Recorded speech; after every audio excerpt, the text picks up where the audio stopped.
To change primary mouse button in Samsung Galaxy S23 Ultra, swipe down the top of the screen and then tap setting icon.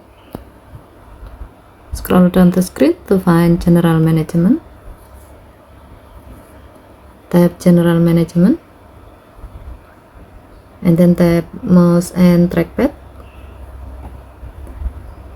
Next, tap primary mouse button and then select left or right. If you are a right hand user, set the primary mouse button to the left will be more comfortable, but as the opposite, if you are a left hand user, set the primary mouse button to the right will be more comfortable for you.